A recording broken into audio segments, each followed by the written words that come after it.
Mwongeye kwirirwa bakozi bacu bakunda ibimera muri hose, turabashoje. Imana niyo igena byose, roho nzima iba mu mubiri muzima. Kano kanya rero tugiye kwiga ikimera kiri hano bita umumara. Iwanyu mwamucyita ngo iki? Iwacu rero kitita umumara. Umumara ugira tuno tubabi dutatu, ukagira imbuto, ukagira n'imizi yayo, ariko imizi akenshi iba imeze nk'imyumbati. Uko imyumbati imera ariko ikanatukura cyane. Akamaro rero k'umumara muri kino gihe cyangwa muri iyi si, umumara ni umuti ukomeye cyane wakundaga gukoreshwa n'abatubanjirije mu buzima bwacu bwa buri munsi, kuko natwe tugendera ku ba kera bacyita umumara. Umumara ni umuti mwiza, benshi bakunda kuwukoresha bivura, abandi bagakunda kuwukoresha bahemukira abandi bantu babo. Umumaro rero ni umuti, urabona nk'urugero ufite nk'urugo cyangwa ufite nk'abo muturanye, ariko buri mwanya buri munsi ukajya wumva ni rwa rugo ruhora mu nduru, hasi hejuru abantu bakarwana. Buriya bafata kino giti bita umumara. Uyu mumara barangiza hari ibyo bavangiramo, bagafata n'itaka navuze aho rituruka, barangiza bakabitera hejuru y'inzu bati umumarane. Umugabo yava nko mu kazi cyangwa umugore yava nko mu kazi, akigera mu rugo agatangira mbese ukabona ahise ahinduka ukundi kuntu. Yakubona akabona umeze nk'igipupe, yakubona akabona ufitemo mbese uri nk'undi muntu atarazi mu buzima, kandi mwaje muvugana cyangwa mwiriwe muvugana mu mahoro nta kibazo mufite, ariko mujye mumenya ko ingo mufite akenshi ntabwo aba ari mwebwe, haba ari ibyihishe inyuma. Tugomba kubaka rero umuryango, tukavugira aho tuva tukagera n'aho tugera. Nimba ufite ikibazo cy'umwiryane mu rugo, umugore aravuga ugatuka, umugabo yavuga ukamwika inabi, ukigira umugore wananiranye, ukagira umugabo w'inzererezi, oya, mutuze, ibyo gukora birahari. Nubona urugo rutangiye kunanirana, ukabona urugo rufite ibibazo nk'ibyo ngibyo, ariko ikintu cya mbere muzabona ni ikimeze gutya. Nubona urugo rwawe rwatangiye kuvangirwa, icya mbere nuzaba ufite akazi ka leta cyangwa ukorera undi muntu, rimwe na rimwe uzatangira kumva bagutoteza, bakubwira ati ibi ntibikunda, ibi ntibigucamo, ibi ngibi urabona bimeze gutya na gutya. Ujye umenya ko urugo rwawe rwatewe. Ikindi kintu cy'ikimenyimenyi ubona ko urugo rwawe rwateye, nimba wari ufite amafaranga, rimwe na rimwe uzatangira kubura aho ukura amafaranga.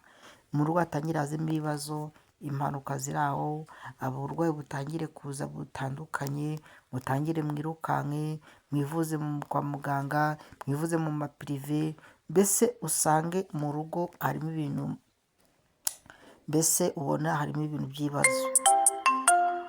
Ubwo rero nimubona urugo rwanyu rumeze gutyo, bantu banjye, senga. Nimba gusenga birimo ukabona harimo ibibazo, bahamagara umuganga agufashe, sibyo? Erega bino bintu tubigisha, simugire ngo ni uburyo ngo dukora kontenti, ni uburyo tuganiramo. Bino bintu harimo abantu batazi ibyo ari byo, bikaba biri aho, bakabakubitamo agahuge, bakabakubitamo icyo bita impakanyi, bakubwira ngo nyamara urugo rwawe ntabwo rumeze neza. Reka ngo tuzasenga mu izina rya Yesu. Gusenga nibyo ndogo yangu, ariko ntabaturusha gusenga, sibyo?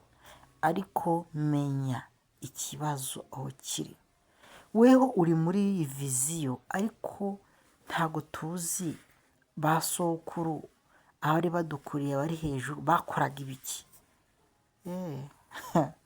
Bantu banjye rero ni uburyo twigamo tuganira. Rero niba ufite ikibazo nk'icyo ngicyo, icyo bita umumara ni icyo umara abantu bakaryana. Wawuhinga ugasarura ubusa, wacuruza icyumweru kimwe bikaba bihitinga, indi minsi n'ikiranguzo ukakibura. Ibyo byose si biriho. Umumaro rero iyo ufite uburwayi bwananiranye bukivuza bikanga, bagusuzumamo indwara bakazibura, fata umumara. Numara gufata umumara ushake icyo bita intarogwa, ushake n'icyo bita kazinduka. Ibyo bintu nurangiza ujye ubikaraba, numara gukaraba utere no mu rugo rwawe. Niba ngombwa ushobora no kujya ukanywa no mu cyayi cyangwa mu gikoma gake cyane gake. Ibyo bintu bizagenda bikurwaho. Iyo ufite umwana ubungera, iyo ufite umugabo wananiranye, iyo ufite umugore wananiranye, fata umumara. Numara gufata umumara ushake icyo bita bwunyu bw'intama, ukoreshe umuzi uvangemo na gikukuru. Yewe hazaca uwambaye. Rero ibintu byose bibaho mu buryo bikemura ibindi. Nimba bikoresha mu guhemukira abantu, nawe ukoreshe muvura ibyo byose. Umumara rero ikindi ukora cyane, urabona nk'abo bagabo cyangwa abagore bakubwira ngo imiyoborantanga ngo yarazibye.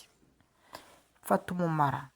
Numara gufata umumara ariko ufate umuzi wabyo, wishakire n'imizi y'imifumba n'umufumbayishi, ukoreshe n'umuzi wa kamara,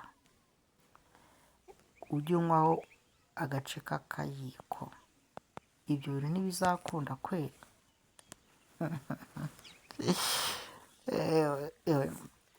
Bacu rero batukunda, namwe hirya no hino bitandukanye, mu bihugu bitandukanye, turabashuhuje. Rero mukomeze, Imana ibarinde, ibagure muri byose. Twavuga byinshi kuko ibimera ni byinshi, ariko ikintu njya mbagiraho inama, nimba ufite igiti kivura ntukajye urandura imizi yacyo, gisigasire. Icyo giti kizaregera ubuzima bwinshi bw'abantu. Nubona ari umuntu utemye igiti cyangwa umuntu utemye umuzi, ndugu yangu musigasire ibimera, kuko urabona ko haheze utuyuya cyane, imiti igenda icika. Nimba ugiteye cyubakire neza, ibiti mubisigasire, kuko iminsi izaza tuzabikenera, sibyo? Rero ndabashuhuje, mukomeze, Imana n'Imana ibarinde, nanjye turi kumwe. Ufite ikibazo wanyandikira kuri 0722 ibyo birakunda cyane. Rero Imana ikomeze ibagure muri byose, mu byo mukora, kugira ngo dukomeze twibanire n'ibyiza Imana iremeye. Ikindi kintu rero twababwira kuri iki kimera cy'iwacu, murabona hariho abantu bakunda kurwara amaso bakayakuba, bagakuba. Uzagende wifatire amababi ya tuno tubabi tworoshye, nurangiza uzagende ushake runo rwiri, ariko uzinduke kare. Nurangiza ushake n'ubuyugira cyangwa icyo bita icyoganyanja, ujye ukaraba mu mutwe, ukarabe no mu maso. Hagati y'iminsi 3 n'ine n'5 y'amaso wagenda ukuba ukagira ngo arimo umuyenzi, bizagenda bigabanuka. Ikindi kintu wakongeramo, wenda wakongeramo umunyu usanzwe, ukagenda ubikaraba muri ubwo buryo, bigenda bigabanuka. Rero uyu muti ni mwiza cyane, ntabwo ugoye, uwukoresha nawe ukareba ko ubuzima bwahinduka. Imana ibarinde kandi ibagure muri byose, murakoze.